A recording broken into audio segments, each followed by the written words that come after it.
kelas 9, how are you? Miss harap keadaan anak-anak Miss semua masih dalam keadaan sehat dan baik-baik saja. Kembali lagi bersama Miss Novia Sartika Pane. Hari ini kita lanjutkan materi kita pertemuan yang kedua di semester 2 dengan judul materi kekongruenan. Nah, di pertemuan pertama kita sudah belajar tentang kesebangunan, walaupun itu materinya belum selesai karena ini berkaitan dengan kekongruenan, kita selesaikan secara bersamaan ya. Nah, langsung saja kita bahas materinya. Yang pertama kita perhatikan dulu gambar di bawah ini. Gambar pertama di sini ada gambar 3 bintang. Nah, 3 bintang ini kongruen. Kenapa kongruen, Miss? Karena dia bentuk dan ukurannya sama. Ya, berbeda dengan kesebangunan. Kalau dia kesebangunan, asalkan saja bentuknya sama, ukurannya tidaklah jadi masalah, maka dia disebut kesebangun, ya. Nah, yang kedua, ini tiga segitiga siku-siku tidak kongruen. Ini lanjutannya ya, Nak. Ini tidak kongruen. Kenapa, Miss? Karena bentuknya memang sama, tapi ukurannya berbeda. Kalau ini disebut sebangun, ya. Tapi kalau disebut ini kongruen, tidak, ya. Itu perbedaan antara kongruen dan sebangun. Oke?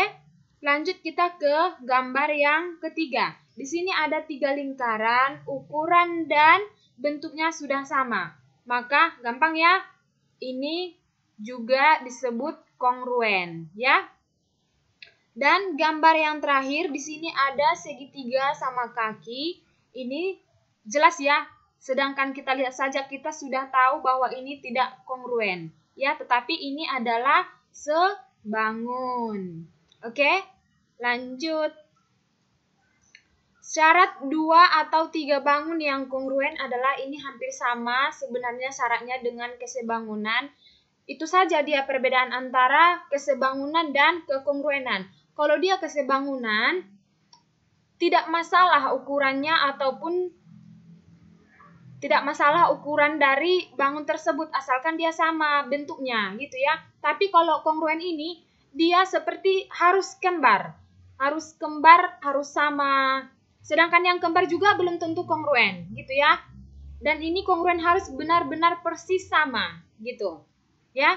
Nah, syarat 2 atau 3 bangun yang kongruen adalah 1. Sudut-sudut yang bersesuaian sama besar.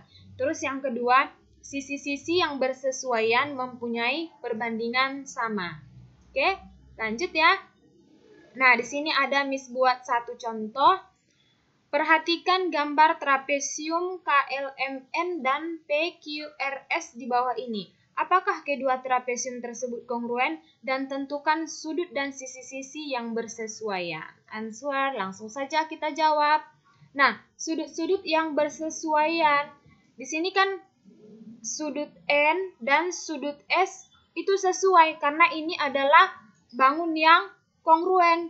Maka sudut N dan S ini adalah sesuai. Dan sudut M dan sudut R di sini juga sesuai. Nah, perhatikan. Ini N ke S, M ke R. Lanjut sudut K ke sudut P. Ini sudut yang sesuai karena dia sudah kongruen, ya. Sudut L dan sudut Q. Ini juga sudut yang sesuai karena dia adalah sesuatu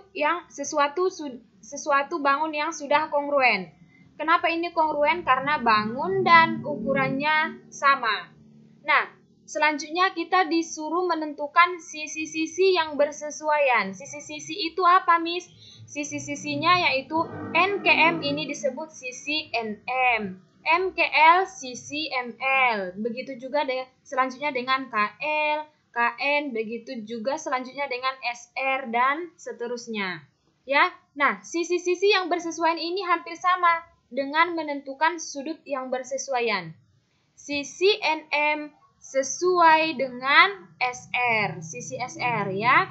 Sisi ML sesuai dengan sudut sisi ya. Sisi RQ. Dan sisi KL sesuai dengan sisi PQ atau PQ ya. Nah, yang terakhir sisi KN sesuai dengan sisi PS. Nah, sangat jelas bahwa kedua bangun tersebut adalah kongruen. Masih sangat gampang ya, karena ini adalah masih materi dasar ya. Kita lanjut ke tugas. Ini tugas anak-anak Miss, karena Miss sudah menjelaskan tentang sisi sudut dari suatu kekongruenan. Coba anak-anak Miss kerjakan dulu satu tugas di bawah ini untuk menentukan sisi dan sudut dari kedua gambar dan tentukan nama dari gambar ini. Oke, sampai di sini dulu pertemuan kita. See you next time. Thank you. Bye.